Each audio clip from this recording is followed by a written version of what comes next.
Halo semuanya, jumpa lagi di channel JM Family Solo. Apa kabar kalian semua? Semoga dalam keadaan sehat ya, tanpa kurang suatu apapun. Amin. Hari ini kita mau bikin masakan yang sehat, gampang, tapi rasanya itu ngangenin. Kita biasa sebut dengan gudangan atau urap sayur. Ini adalah hidangan tradisional Jawa yang biasanya atau umumnya itu ada di syukuran atau hajatan gitu ya teman-teman. Jadi diletakkan dimasukkan ke dalam kotak besek gitu bersama dengan telur rebus, terus ada kondimen-kondimen yang lain seperti ayam goreng juga, ada lalapan, ada sambelnya juga gitu. Untuk bumbu-bumbunya aku cantumkan di sini, ada bawang merah, bawang putih, terasi. Terasinya ini dibakar ya teman-teman. Terus pakai kencur jangan lupa, terus pakai gula Jawa, gula pasir, garam, dan juga ada daun jeruk. Kalian semua pasti juga udah tahu kalau kelapa ini adalah bahan utama yang wajib ada untuk membuat urap sayur ini. Kalau bumbunya udah halus, langsung saja dimasukkan dan dicampur-campur seperti ini ya teman-teman. Kalian bisa menggunakan sarung tangan plastik. Ini karena aku makan sendiri dan sudah memastikan bahwa tanganku bersih, dan sebelum ini sudah cuci tangan ya teman-teman.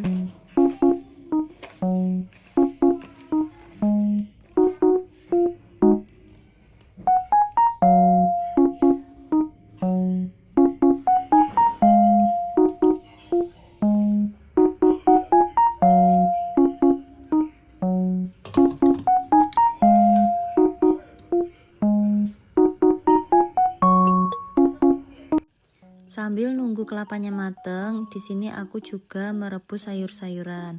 Kalau untuk sayuran ini bisa kalian campur-campur ya teman-teman, sesuaikan aja sama stok bahan kalian. Aku pakai kacang panjang, bayam, dan juga tauge. Nah, untuk mengukus kelapa tadi aku nggak pakai daun pisang ya. Sebenarnya kalau kalian mau itu bisa pakai daun pisang, nanti hasilnya itu lebih wangi dan juga lebih enak.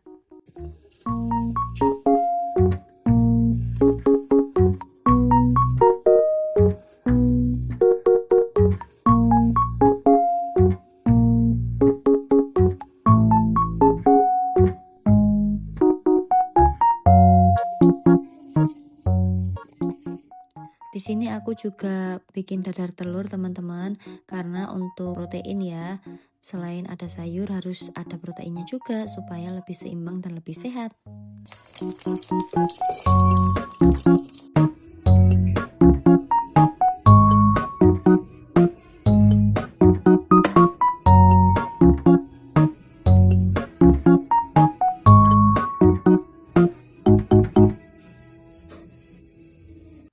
Masakanku hari ini sudah selesai, tapi untuk cuciannya lihatlah kalian ya, ini menumpuk teman-teman. Kalau untuk cuci piring itu di akhir-akhir aja kita selesaikan, karena takutnya kalau misalkan kita masih masak sambil cuci piring itu nanti dua-duanya nggak selesai-selesai pekerjaannya teman-teman.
videonya cukup sampai di sini dulu ya teman-teman. Jangan lupa like dan subscribe. Bye bye.